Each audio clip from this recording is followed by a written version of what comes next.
everyone, this video is the part of our premium content. अगर आप economics से related किसी भी एग्जाम की तैयारी कर रहे हैं, B it academics B it competitive, चाहे आप इकोनॉमिक्स ऑनर्स कर रहे हैं या एमए कर रहे हैं, किसी भी यूनिवर्सिटी से, UGC NET, economics optional, Indian economic service, इन सब कोर्सेज की प्रिपरेशन आप हमारे ऐप के साथ कर सकते हैं. For more detail check out the link in the description. हमारे जो ऐप है उसका लिंक आपको डिस्क्रिप्शन में मिल जाएगा. For more free content, you can download the app or you can directly WhatsApp at the given number below and enjoy the lecture. अब हमको देखनी है short run average curves. Short run average curves. देखिए हमने average product की भी बात की थी, और जब हमने एवरेज प्रोडक्ट की बात की थी तो एवरेज प्रोडक्ट क्या था? Total product divide by Q. ठीक है, यानी कि पर यूनिट हम कितना आउटपुट प्रोड्यूस कर रहे हैं.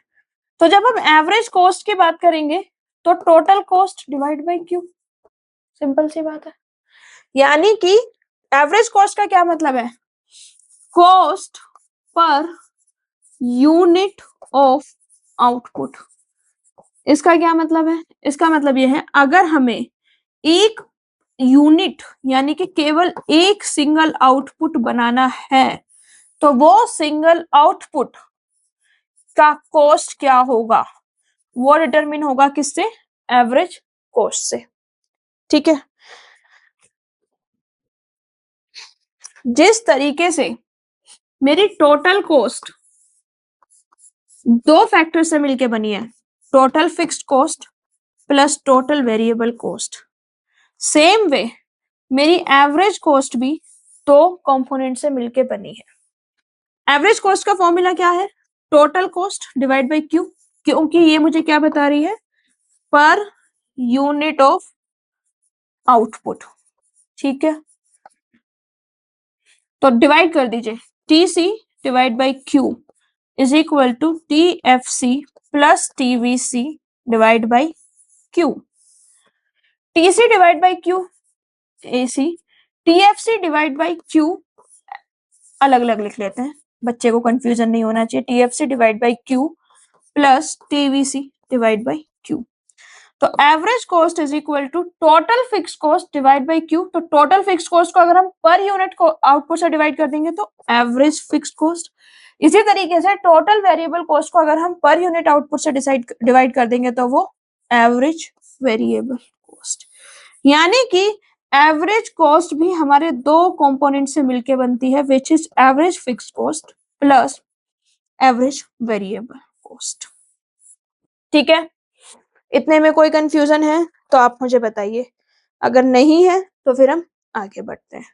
तो सबसे पहले हमको देखना है कि जो एवरेज फिक्स्ड कॉस्ट होती है वो कैसी होती है.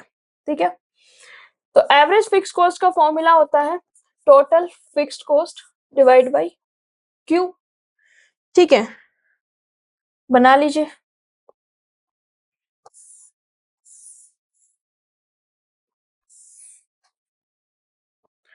This is output, this is total fixed cost, this is average fixed cost. तो आउटपुट क्या था? 0 1 2 3 4 5. टोटल फिक्स्ड कॉस्ट क्या था? 12 12 12 12 12 12. एवरेज फिक्स्ड कॉस्ट क्या होगा? 12 divide by 0 0.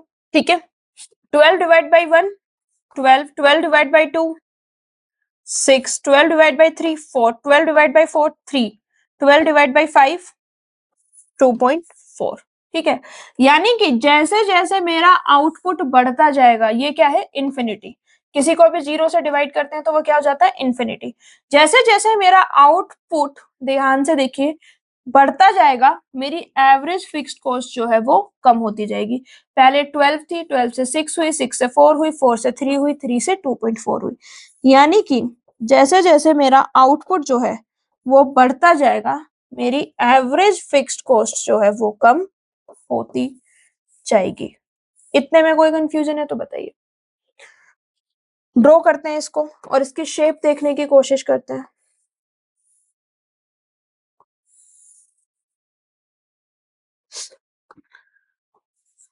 Average fixed cost 0, x यहाँ पे क्या है मेरी आउटपुट। आउटपुट लीजिए 1 2 3 4 5, ठीक है। 1 2 3 4 5 6 7 8 9, इसको थोड़ा सा ऊपर कर दीजिए 10 11 एंड 12।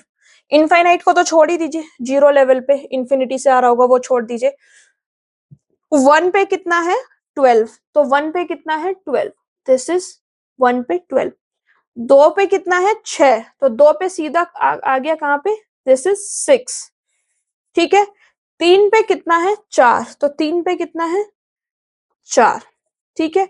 4 पे कितना है 3, दिस इज 3 एंड 5 पे कितना है 2.4, तो 2.4 is somewhere like this.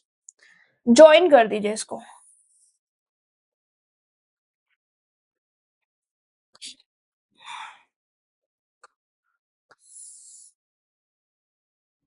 This is average fixed cost, ठीक है। क्या है ये, एवरेज फिक्स्ड कॉस्ट, ठीक है। अब देखिए 2-3 चीजें हैं इस कर्व के बारे में जो आपको समझनी है। पहली, एवरेज फिक्स कर्व जो है वो हमेशा it will slopes downward. Y it will slopes downward, क्योंकि हमने यहाँ पे देखा जैसे ही हमारा आउटपुट बढ़ा, आउटपुट बढ़ते ही एवरेज फिक्स कॉस्ट मेरा कम होता चला गया। So it will always slope downward, ठीक है। दूसरा, it will approach to X axis but it will never touch X axis, ठीक है। पॉइंट क्या है कि मेरा जो एवरेज फिक्स्ड कर्व है ये बहुत पास जाएगा, बहुत पास जाएगा वाई एक्सिस के भी और एक्स एक्सिस पे भी, ठीक है। अगर आप और बनाते चले जाएंगे तो और ऐसे ऐसे ऐसे पास में चलाता जाएगा, ठीक है। तो एवरेज फिक्स्ड कॉस्ट का क्या है, it will always come nearer to X axis and Y axis, but ये ना तो कभी एक्स एक्सिस को टच करेगा और ना ही कभी ये वाई एक्सिस को टच करेगा, ठीक है।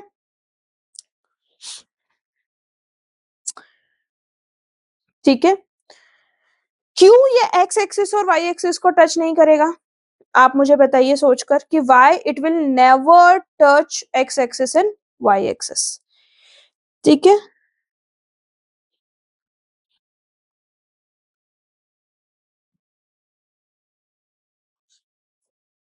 देखिए जब भी टोटल फिक्स्ड कॉस्ट होगी, ठीक है, जैसे हमारा आउटपुट बढ़ता है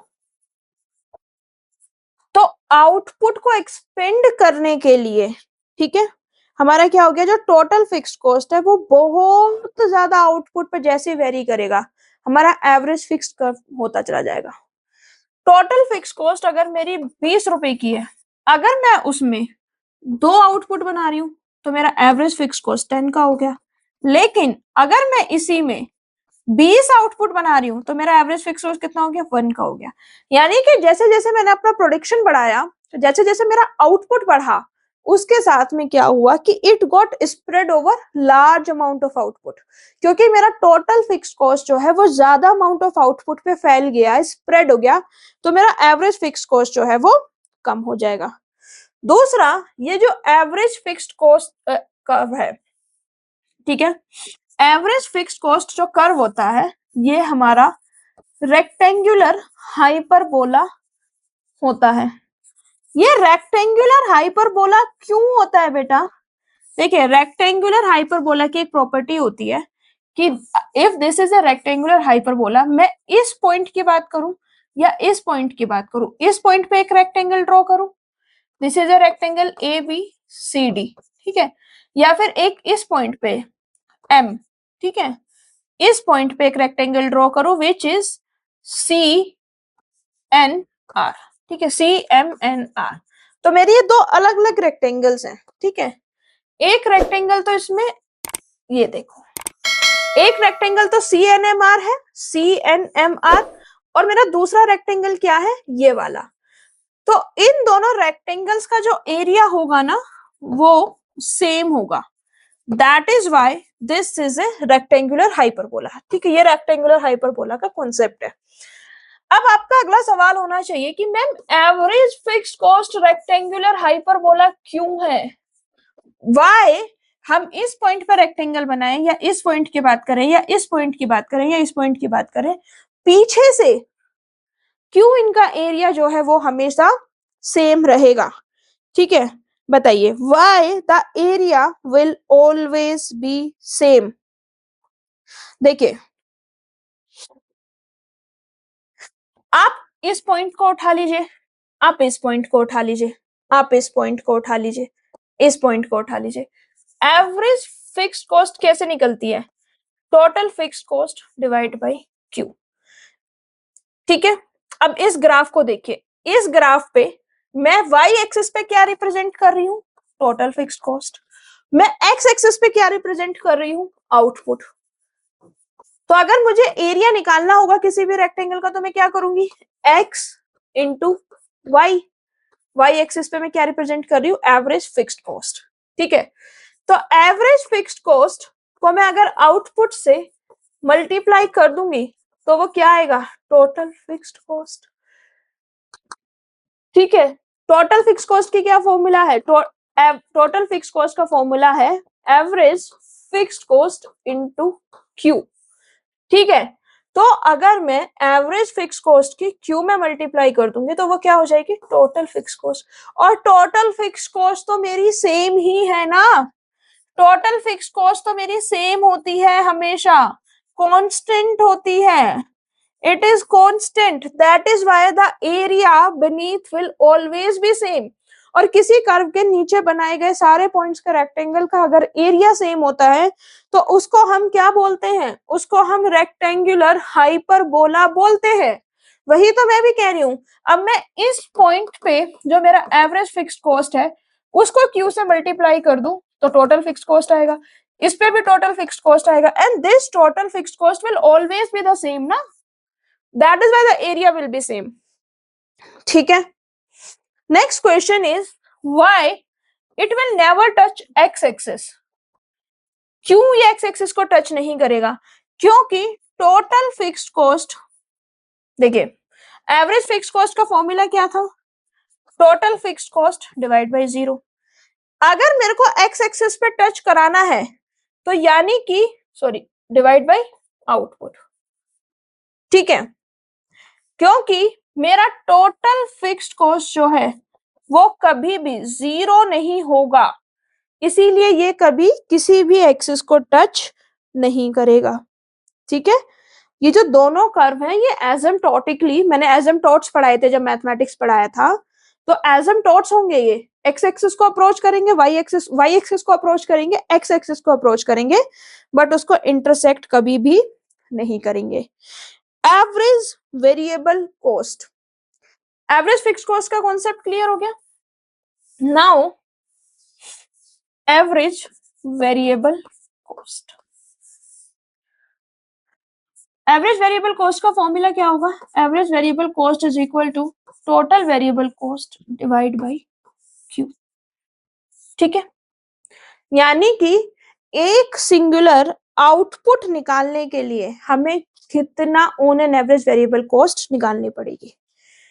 एवरेज वेरिएबल कॉस्ट हमको क्या बताती है कि अगर हमको एक यूनिट ऑफ आउटपुट को प्रोड्यूस करना है, इस आउटपुट को प्रोड्यूस करने के लिए मुझे एवरेज कितना वेरिएबल कॉस्ट आएगा, how much variable cost will be there will be known as the average variable cost. एक यूनिट आउटपुट को बढ़ाने के लिए मेरी वेरिएबल कॉस्ट कितनी बढ़ेगी, that is known as the average variable cost. ठीक है, मैं फिर से अगेन सेम वो लिख लेती हूँ वैल्यूज ताकि हम ड्रॉ कर पाए।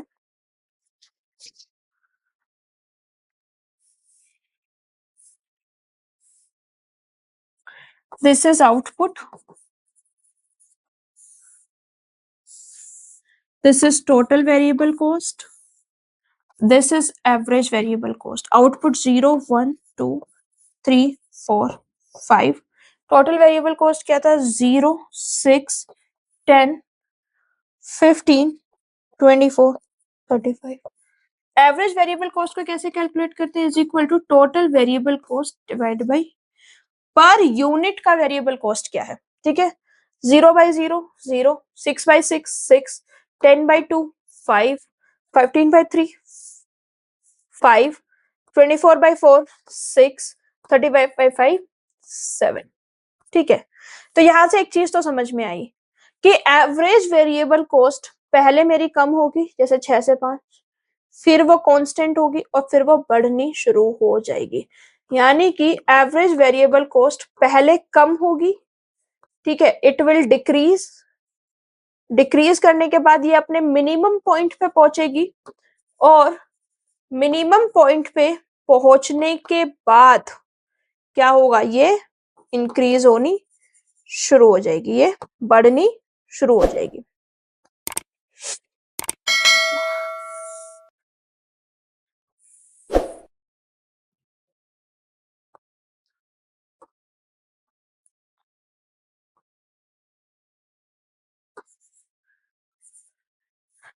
दिस इज एक्स एक्सिस, इस पे हम आउटपुट को डिनोट कर रहे हैं. दिस इज वाई एक्सिस, इस पे हम एवरेज वेरिएबल कॉस्ट को नोट कर रहे हैं. ठीक है, तो ये क्या हो गया? 1 2 3 4 5. ठीक है, इतने में कोई confusion?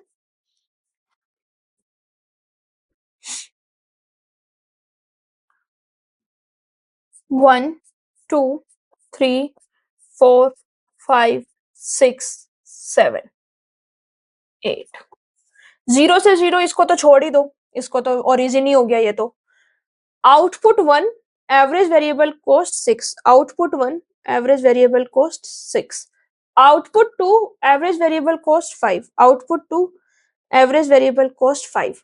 Output 3 average variable cost 5. Output 3 average variable cost 5, यानी कि इसके बिल्कुल बराबरी में.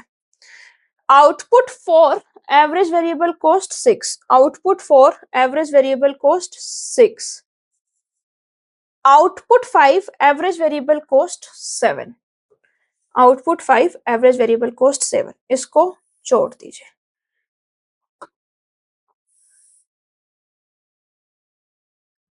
This is my average variable cost. क्या हुआ? देखिए, पहले ये डिक्रीज हुई, फिर ये अपने मिनिमम पॉइंट पे पहुंची और फिर ये इंक्रीज होनी शुरू हो गई. इस तरीके से मेरा एवरेज वेरिएबल कॉस्ट जो है वो आपको देखने के लिए मिलेगा. ठीक है, अब देखिए एक चीज समझने वाली है कि जो average product, average variable cost है और जो एवरेज प्रोडक्ट है उसमें एक इंटरेस्टिंग रिलेशनशिप है. Relationship between average variable product and average variable cost. इन दोनों के बीच में एक बहुत इंटरेस्टिंग रिलेशनशिप है जो हमको समझना है. ठीक है, एवरेज वेरिएबल कॉस्ट को मैं क्या लिख सकती हूँ? एवरेज वेरिएबल कॉस्ट को मैं total variable cost divided by Q लिख सकती हूँ. देखिए, एवरेज प्रोडक्ट क्या था? Total product divide by L. Total product को मैं क्या लिख सकती हूँ? आउटपुट. मैंने लास्ट क्लास में भी बताया हुआ है, प्रोडक्शन थ्योरी में पढ़ाया हुआ है. ठीक है, यहां से समझ में आ गया. यहां से अगर मैं Q की वैल्यू निकाल लूं तो क्या होगी? A P into L. तो मेरे पास दो इक्वेशन आ गई. पहली इक्वेशन ये हो गई, दूसरी इक्वेशन ये हो गई. अभी थोड़ी देर पहले मैंने आपको बताया कि टीवीसी की जगह टोटल वेरिएबल कॉस्ट क्या होगी? जितने मैं लेबर हायर करूंगी और जितना मैं उसको वेज रेट दूंगी. ठीक है, ये मेरी क्या हो गई? इक्वेशन 3 हो गई. ये जो टोटल वेरिएबल कॉस्ट की वैल्यू है इसको मैं यहाँ पे पुट कर सकती हूँ. Average variable cost is equal to total variable cost कितना है? WL. Q क्या है मेरा? AP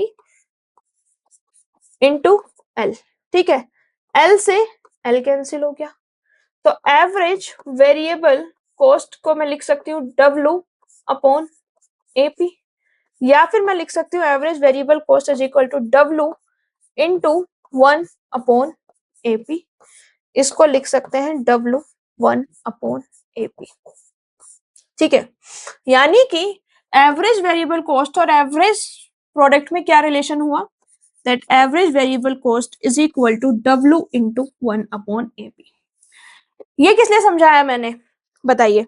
ठीक है, अब देखिए, अगर हम ये कह ले कि जो हमारा वेरिएबल फैक्टर वेज रेट है, यानी कि प्राइस ऑफ लेबर जो है वो गिवन है, या फिर ये कहें कि ये हमारा कांस्टेंट रहेगा, तो उस केस में व्हाट विल हैपन, देखिए, average variable cost is equal to W1/AP। ये वाला टर्म हमारा क्या हो गया, कांस्टेंट हो गया। तो क्या मैं ये नहीं कह सकती हूं कि ABC और एवरेज प्रोडक्ट में इनवर्स रिलेशनशिप है? क्या मैं ये नहीं कह सकती हूं कि एवरेज वेरिएबल कॉस्ट और एवरेज प्रोडक्ट में इनवर्स रिलेशनशिप है? अगर मैं इसको कांस्टेंट मान लूं, जो कि जनरली माना जाता है, हमने माना होता है कि हमें जो प्राइस ऑफ लेबर होता है वो गिवन होता है।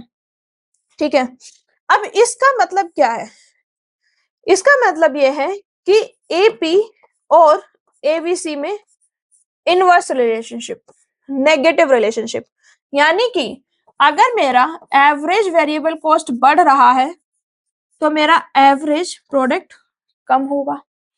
अगर मेरा एवरेज वेरिएबल कॉस्ट कम हो रहा है तो मेरा एवरेज प्रोडक्ट बढ़ेगा। अगर मेरा एवरेज वेरिएबल कॉस्ट का मिनिमम पॉइंट है तो वो एवरेज प्रोडक्ट का मैक्सिमम पॉइंट होगा।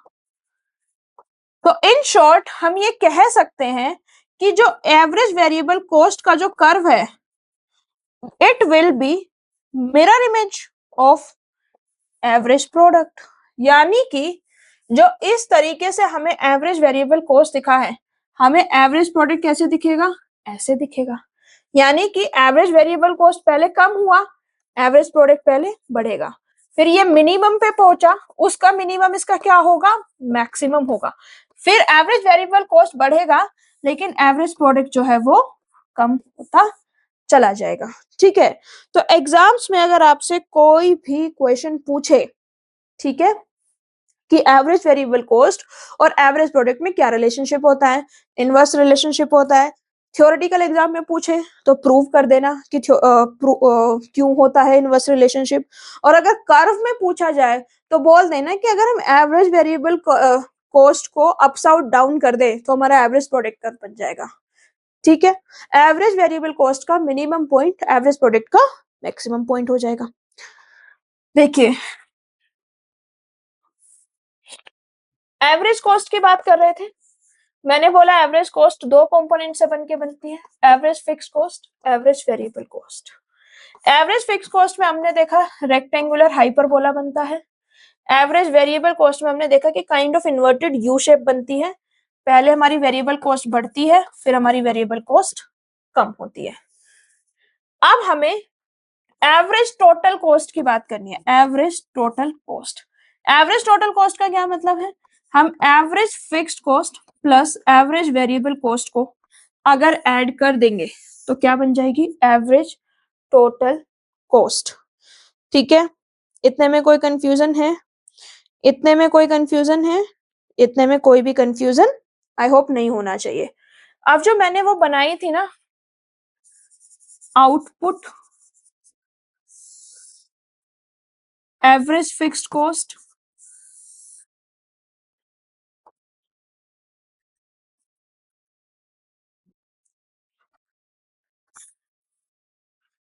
Average fixed cost, average variable cost, average total cost.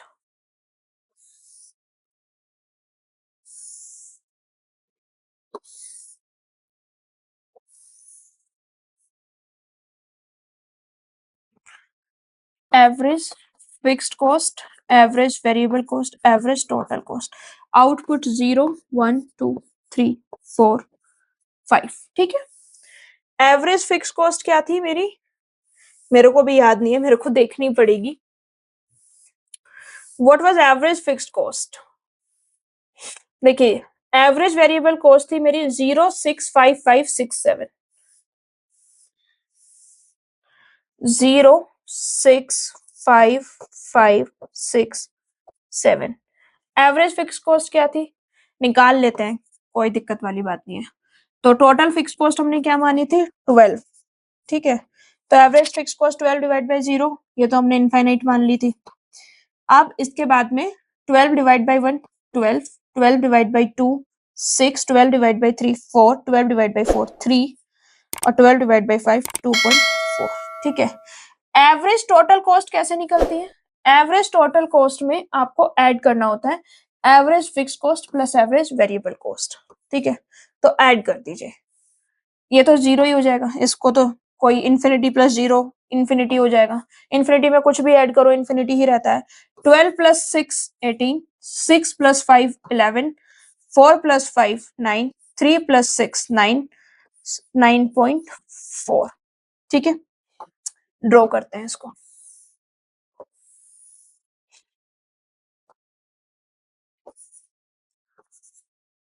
Output,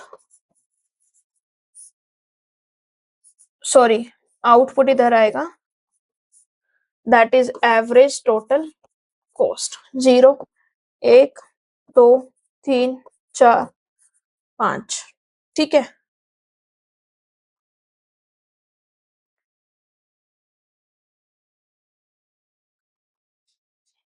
एक दो 2 4 6 8 10 12 14 16 18, ठीक है।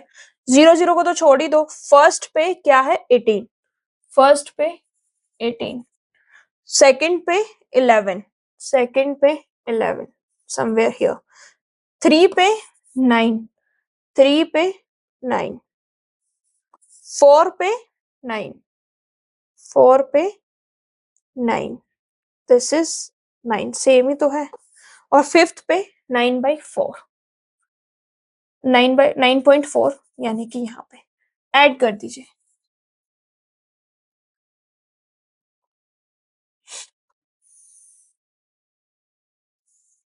This is average total cost, ठीक है। समझ में आया, एवरेज टोटल कॉस्ट क्या है, एवरेज टोटल कॉस्ट हमारी डिपेंड करेगी एवरेज फिक्स्ड कॉस्ट, और एवरेज टोटल कॉस्ट डिपेंड करती है average fixed cost plus average variable cost पे। शेप होती है इसकी यू शेप, यानी कि एवरेज टोटल कॉस्ट जो है वो हमारी पहले डिक्रीज करेगी, फिर मिनिमम पॉइंट पर पहुंचेगी, एंड उसके बाद में इंक्रीज करेगी, ठीक है। It will decrease, it will reach to the minimum point and then it will increase, ठीक है। अब देखिए एवरेज फिक्स्ड कॉस्ट तो हमेशा कॉन्टिन्यूअसली फॉल करती है, एवरेज फिक्स्ड कॉस्ट क्या होती है हमारी, थ्रू आउट फॉल करेगी। एवरेज वेरिएबल कॉस्ट क्या होती है हमारी, ये थ्रू आउट फॉल नहीं करती है, ठीक है। ये पहले फॉल करती है और फिर राइज करती है। तो इसका एवरेज टोटल कॉस्ट पे क्या इम्पैक्ट आता है, देखिए जब तक एवरेज फिक्स्ड कॉस्ट और एवरेज वेरिएबल कॉस्ट दोनों फॉल कर रहे हैं तो मेरा एवरेज टोटल कॉस्ट क्या है, फॉल करेगा। अब एवरेज फिक्स्ड कॉस्ट मेरी फॉल कर रही है एंड एवरेज वेरिएबल कॉस्ट मेरी राइज कर गई है, तो फॉल और राइज के मैग्नीट्यूड पे डिपेंड करेगा। अगर एवरेज फिक्स्ड कॉस्ट ग्रेटर है एवरेज वेरिएबल कॉस्ट से, यानी कि जो फॉल हो रहा है, जो कम हो रही है वो ज्यादा हो रहा है, तो ओवरऑल क्या होगी, मेरी एवरेज टोटल कॉस्ट फॉल करेगी। लेकिन अगर मेरी एवरेज फिक्स कॉस्ट कम हो गई, एवरेज वेरिएबल कॉस्ट ज्यादा हो गई, तो मेरा ओवरऑल क्या होगा, एटीसी भी राइज होना शुरू हो जाएगा, ठीक है। इतने में कोई कंफ्यूजन है? That's it for today's lecture guys. I just hope कि आपको आज का वीडियो बहुत अच्छा लगा होगा। अगर आपको वीडियो अच्छा लगा है तो like it, share it, subscribe to the channel. Please subscribe करके जाइए, क्योंकि I have seen in my analytics कि आप लोग वीडियोस देख लेते हैं, सब्सक्राइब नहीं करते हैं। Please make sure to subscribe and hit the notification bell, ताकि नेक्स्ट टाइम जब भी वीडियो अपलोड करूँ वो जल्द से जल्द आपको मिले। I have target of finishing each and every topic of economics. Until next time, I see you again. Keep loving us. Thank you so much.